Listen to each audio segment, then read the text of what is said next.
Okay, number 7 session for today. This is one I just wanted to have a little bit of fun with, and it's designed to be a little shorter. The conspiratorial logic of the DaVinci Code and Jesus' bloodline theorists. You know, up until this point, it's been a lot of nuts and bolts.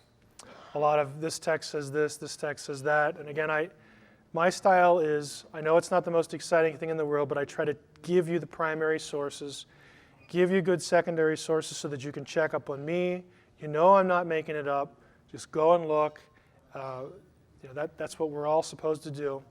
For this one, though, I wanted something, when I sat down and I thought about this, I wanted something that would be a little lighter, but I think equally important, and that is to talk a little bit about what you, the reader, the recipient of Dan Brown's work, and especially his sources again, Michael Bagent, Richard Lee, and Henry Lincoln, and of course Picknett and Prince and other writers. What are they asking you to believe? When it really comes down to it, how are they asking your mind to work? And I want to go through and make a few logic statements that illustrate to you what you really have to believe. How do you really have to think to accept what they're giving you? And I've titled it Conspiratorial Logic of the DaVinci Code, or how finding people in the publishing industry who can't think critically will pave your way to a bestseller, or how speaking in a British accent masks non sequitur arguments. And that is particularly aimed at Michael Bagent, again, not Dan Brown. Bagent is, I think, the leading person here who really tries to put one over on us. Of course, this is not Michael Bagent, Henry Lincoln, and Richard Lee. Frankly, we would do better with the lone gunman. But I want to take a look at what they do and consider it all as one big non sequitur. What is a non sequitur? Latin, of course, that means it does not follow, a statement that does not logically follow from what preceded it. Or put another way, a conclusion that does not follow from the preceding premises. And let's go through a few examples. Here's what they want you to accept. Ask yourself, for all of these, does this make sense? If a document is old, it must be true. Is that true? Oh, but we were told right here on the front cover, the discovery of the Gospel of Judas is astonishing. This will change the way we all look at Christianity. Now, to say that of course, in respect to the Gospel of Judas, what they really are saying is that since we found this new gospel that's really old, and of course it's not as old as the New Testament, but we found it, so that gives it validity. It's just not logical. If a newly discovered document disagrees with previously known documents, it must be true. Does that make any sense? This is what they're saying, though. The Nag Hammadi material disagreed with the New Testament material. The Nag Hammadi stuff must be right. It contains the truth. It contains the unaltered story. What they're really saying when they say that is this. If a newly discovered document disagrees with the ones we know before, must be true. Documents which exist in only a few copies must have been suppressed. Well, there aren't many of these Nag Hammadi Gospels, or there's only one of the Gospel of Judas, or it took us this long to find it. That's proof that the evil Orthodox Church must have been suppressing and destroying all these other ones. Does that make any sense? Must that necessarily and logically follow? No, it is a non sequitur. By the way, exploring that logic, Herodotus, the history, Thucydides, look how many copies. 8. 8, 7. Here we get down to 1 partial, 19 for Livy, 20 for Tacitus, Pliny, 7. This is an old figure now. The New Testament's pushing 6,000 now. But the point, of course, is that there's no evidence that if something like Plato only exists in 7 copies, that anyone was out there destroying the other ones. It's a non sequitur. It does not follow. It is not coherent thinking. If document A and document B are about the same person, the document farthest removed from that person's time must be true. Well, the New Testament Gospels and the Nag Hammadi Gospels are about Jesus, and the Nag Hammadi Gospels are older, but those are the ones that are true. Again, does it make any sense? Does it necessarily follow? No. What I'm trying to do here is I'm trying to reduce their claims to just simple propositions, that you can see the illogic and the muddled thinking that must be embraced to think this way, the way they want you to think. If the content of a document about a religious issue is controversial, it must be true. The Gospel of Judas will change everything. They're implying, of course, that that's the real one. Why? Because, well, it doesn't say what all the other ones say, and it's really controversial. That must be the truth. It must have just been suppressed. Come on. The opinion of the majority in a religious issue must be wrong and must have been arrived at in a power struggle. I mean, it's just inconceivable that a lot of people, the majority, could have actually agreed peaceably. And that's how the majority formed. Why is that inconceivable?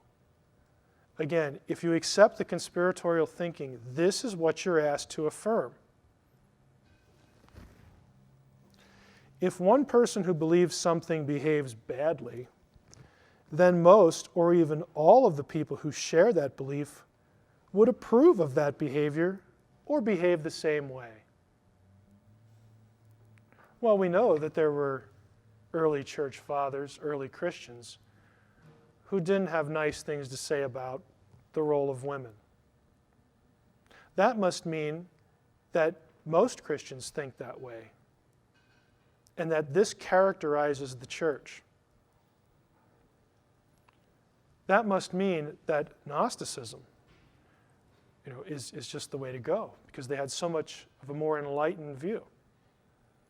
Just because one person thinks one thing and that one person is a member of a group does not mean that everyone else in the group thinks the same thing. How simple and elementary can it be? But this is what you're asked to believe. You're asked to swallow this. A person or group of persons who behave badly can't be correct, especially when it comes to religious truth. So what we're saying here is that we can judge the veracity of an idea by virtue of the way a person behaves. Is that necessarily true? No. He or she could just be a dork. But the dork might actually be right on whatever given issue it is. Okay, we all know dorky people who get things right. You and I might be among them. I can speak with authority on this one. Anyone who opposes an idea has an axe to grind. There can't be any substance to what he or she is saying. So, if I object to the idea, let's say, that the Nag Hammadi Gospels are unaltered truth, if I object to that, I must have an axe to grind. I really can't be saying that because of historical records and circumstances. Surely, the majority view, the Orthodox Christians, surely they had an axe to grind, and that's why things turned out the way they did. Again, this is so clearly incoherent, but this is exactly what you're asked to believe. People in power cannot be trusted when they say something is true. Therefore, people not in power can be trusted when they say something is true. Right? I'm sure we all know this by life experience, don't we? It's just silly. How about this one? God approves of everything in the Bible. Does he? Aren't there bad things recorded in the Bible? Well, of course. Does that mean God approves of everything? Or is it just describing the way things are or the way things were? Does it have to have some blessing pronounced upon it just because it's in the Bible? No. Everything in the Bible is prescriptive, they want us to believe. That means it's prescribed, it's doctrine, it's the way you ought to think. Nothing in the Bible can be just describing things. No, we can't have that. You know, frankly, all this charge of patriarchal culture needs to be adjusted just a little bit, because in many cases, descriptions of patriarchal culture in the Bible are just that. They are descriptions. This is the way people lived. This is the way people thought. It is not laid down as, thus says the Lord, you should look at a woman this way. And again, I'm not saying that the Old or New Testament is the 20th century or the 21st century. I'm not saying that at all. Okay, I will say it's better than that it has been characterized by the DaVinci Code crowd, and that this kind of logic is what is driving a lot of their criticism. If something hasn't happened in recorded history, it never happened. Put the resurrection in this one. Well, you know, the only place that's written about is the New Testament. We're not going to count that. So since we're not going to count that, there's no record of anything else like that, so it must never have happened.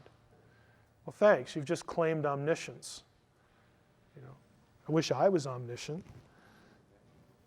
Data and evidence are the same thing. See, data is something like the Gospel of Philip, this reference to Jesus kissing, whatever he kissed. That's a data point. That's a thing which exists that we need to study and think about. It's not evidence of any particular thing yet. That's why we have to think about it. It's just data, right? Evidence and proof are the same thing, are they? Ask a lawyer. Evidence just is. It can be a physical object, it can be a statement, it can be an event. It doesn't constitute proof of anything. Evidence has to be put in context, and hopefully lots of data points and lots of evidence are put into the same context so that a picture emerges, so that we can draw a conclusion that is quote-unquote beyond a reasonable doubt, which means to draw any other conclusion, you'd look kind of stupid. Right? That's all that means. But evidence and data and proof are not the same things. But if you read Bagent and Lee's and Lincoln's book, they think just because they've found a question or they found a statement somewhere in some book, they will often take it, rip it out, and show it to you in isolation and claim that the data point is now proof of what they want to argue. Meanwhile, they've excluded a whole lot of other data points that would give this one context. And we've seen that today, especially with the discussion on women, especially with the discussion on Jesus as a divine being, especially in relation to the discussion of the New Testament canon. They are notorious for this. Taking one data point, ripping it out, orphaning it, showing it to you, and pretending that it's proof to the exclusion of lots of other stuff. But this is the way that you're asked to think. If a field or discipline accepts something as fact, then it probably isn't true. And they probably have sinister reasons for taking that position. Again, just real life demonstrates the silliness of the approach. Discovery of new information means that all old information is invalidated. This is what they want you to believe with respect to the Gospels and the manuscripts and all this. Again, what I'm trying to do is reduce their claims to the propositions that they want you to embrace. Discovery of new data means the new data is more reliable and factually trustworthy than the older data. On what grounds? Well, we just didn't know it before, so now we know something different, and that must be true. No one in ancient times wrote with an agenda. Only modern people do that. I could say no one in ancient times except the New Testament writers wrote with an agenda. Like the people who wrote the Gospel of Judas or the Gospel of Philip or the Gospel of Thomas, they didn't have an agenda. No. That would never have happened. All the Nag Hammadi material is agenda-free material. Just the facts. What bubble were those guys living in? No one with a minority viewpoint in ancient times ever wrote to take a shot at the majority opinion. Only modern people do that.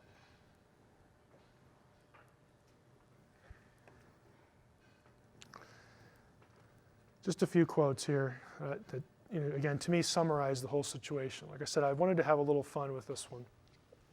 An education isn't how much you have committed to memory or even how much you know. It's being able to differentiate between what you do know and what you don't.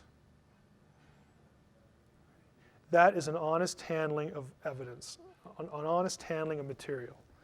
That is the point of scholarship. Whether Brown's sources like to hear it or not, this is what scholars are supposed to do, to try to determine what we can say and what we can't, and to put things really in probability scales. Men occasionally stumble over the truth, but most of them pick themselves up and hurry off as if nothing had happened. Churchill's just wonderful. This one kind of speaks for itself. Some of these writers, I will go as far to say that they probably know where the truth is and they want to avoid it because they don't want to stumble over it. Postmodernists believe that truth is myth and myth truth. This equation has its roots in pop psychology. The same people also believe that emotions are a form of reality. There used to be another name for this state of mind. It used to be called psychosis. Brad Holland is an artist. Don't know too much about him, but I thought this is pretty profound. And this one we have in our office. The work of scholars is not for sissies. Now, some of you are familiar with Donker. Donker is a famous lexicographer and Greek and early church historian. And frankly, I have this here because I really like the quote, because I get to look at it all the time.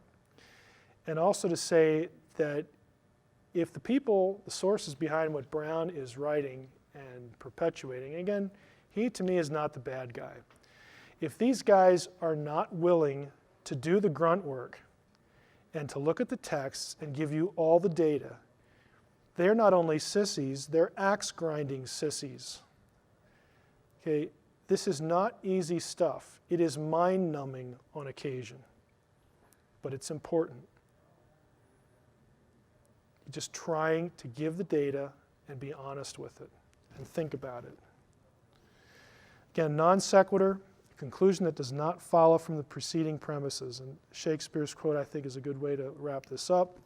An empty vessel makes the greatest sound. And I think that's what we have in this case. Just lacks substance that could be given to the public and still tell a really cool story.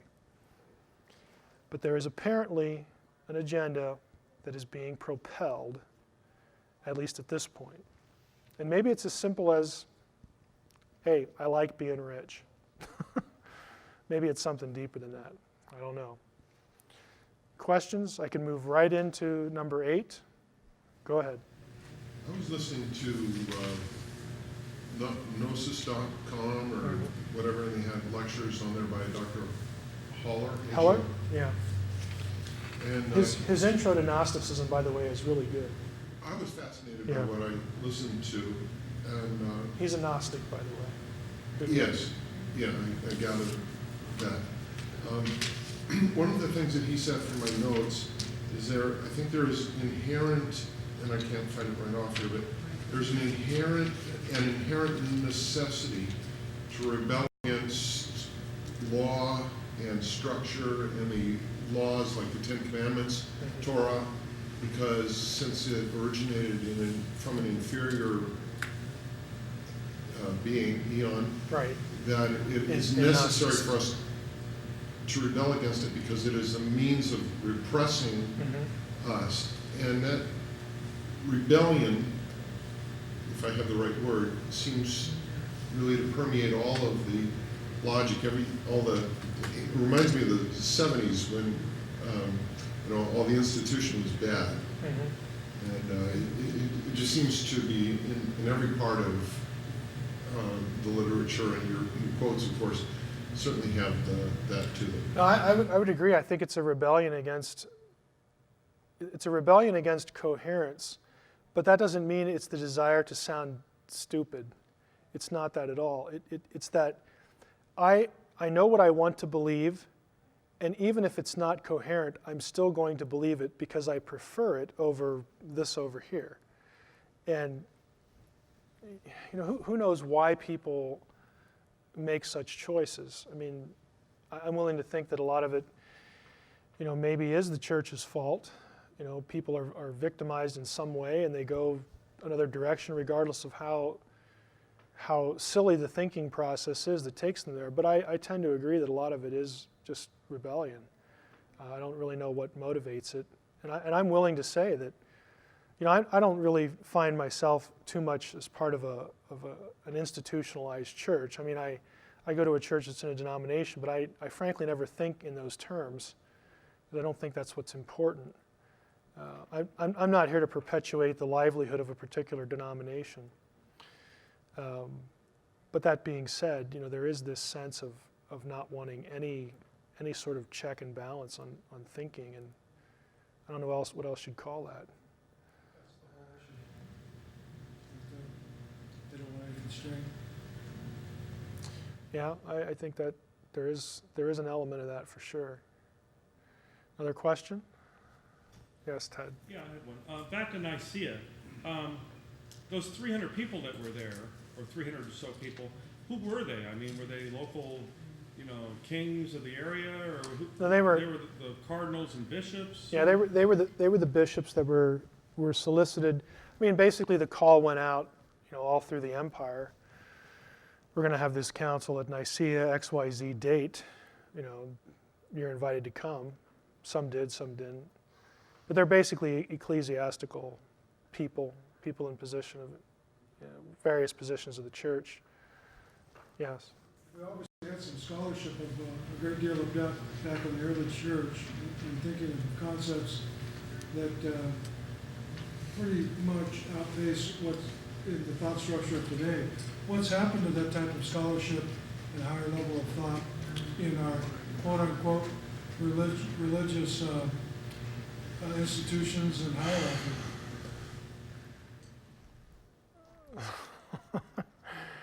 Yeah, I'm having one of these moments of what I should say and what I want to say.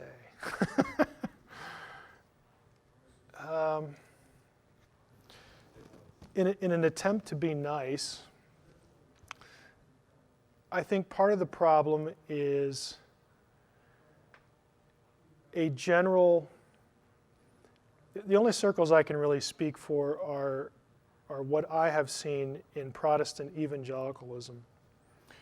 And I think that because of, for historical reasons, namely the late 19th century on, when you had the rise of Darwinism, and Darwinism as a school of thought permeated the institutions of higher learning and created what became known as the fundamentalist controversies and debates of the early 20th century,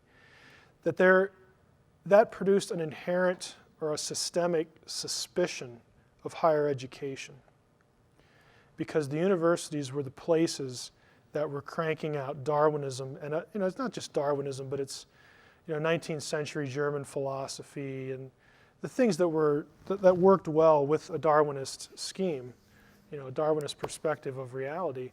And the church was sort of blindsided by this and began to look at institutions of higher learning as these are just, intellectually speaking, dens of iniquity, and people who go off and get higher education come out corrupt, and they don't believe the faith, and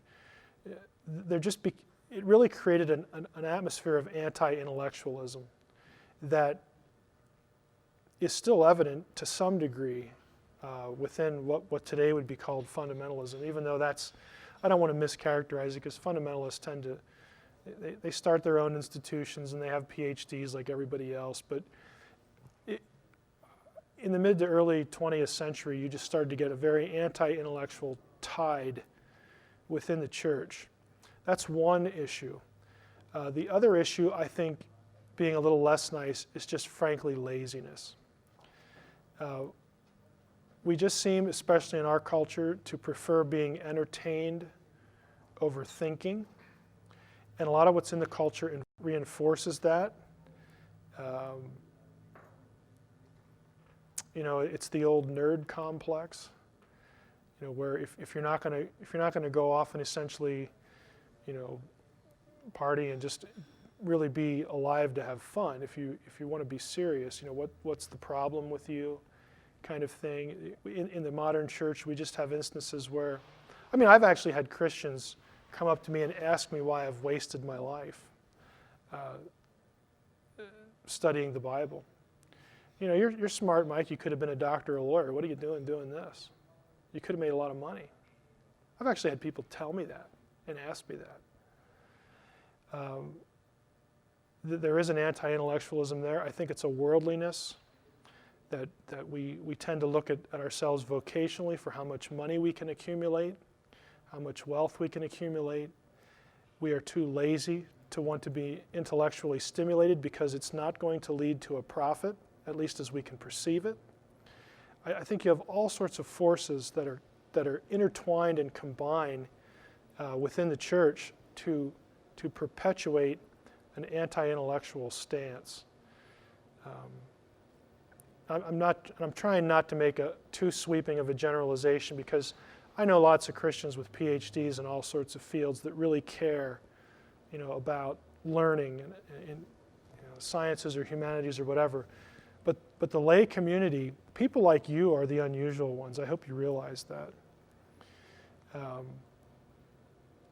To me, having a lay person or someone who has who maybe didn't go to grad school, just the average person, you get into adulthood and it's like, man, I want to learn lots of stuff. I just find it interesting. I'd rather go read this book than go watch American Idol. That's wonderful, to meet people like that. I've had grandmas in their 60s order my dissertation from my website. And they'll tell me, I don't know Hebrew or Greek, but I've read everything else on your website, and this is what's left. I wish we had more of that. But the reality is we don't. And I think it's because it's just not valued, because it's not a money thing. I think the church is just very worldly. I don't know any other way to say it. I think it's misplaced priorities. I think churches should make their pastors be theologians and hire theologians on staff. That's the way it used to be. Theologians aren't exciting, but the church rises or falls on their backs. Speaking outside of Providence now. But it's because of guys like Athanasius, who attended the Council of Nicaea as a lowly secretary, that we have the Nicene Creed. Because he saw through the issues very clearly and articulated, said what needed to be said, because he had the intellectual bandwidth to do it. He wasn't alone by any means. I know, having read quite a bit of the early church fathers' writings, just in reading, They're amazing guys. The thought process is like, whoa. You really got to say. Outside of serious serious Catholicism and maybe Anglicanism, the fathers have just been neglected everywhere. Now, I will say one thing and give credit to where credit's due. InterVarsity Press, which is predominantly selling books to the evangelical midstream, commentary, which is a book-by-book commentary from the church fathers on every book of the Bible. That plus the church fathers' writings themselves, I think, are a step in the right direction.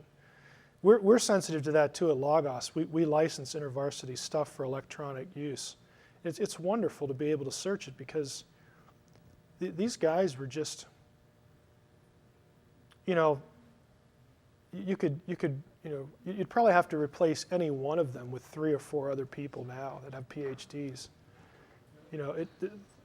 They were just really amazing people. Evidence for any kind of evolution in the thought process doesn't stand up when you put the majority next to them. It just I know guys who do doctoral work in philosophical theology, and you're doing a lot of stuff with the fathers there. But that's even rarer than a guy who goes into Semitic languages like me, because it's the old, well, if you go and study philosophy, all you're going to do is flip burgers or drive a cab. Never thinking that maybe we should send this guy to grad school to be a philosophical theologian and hire him on staff and have him actually write things for the lay audience so that they learn how to think again. I'm not naive enough to think that's going to happen, but that used to be the norm. Another question? Okay, well, let's break just a minute or two and do the last thing.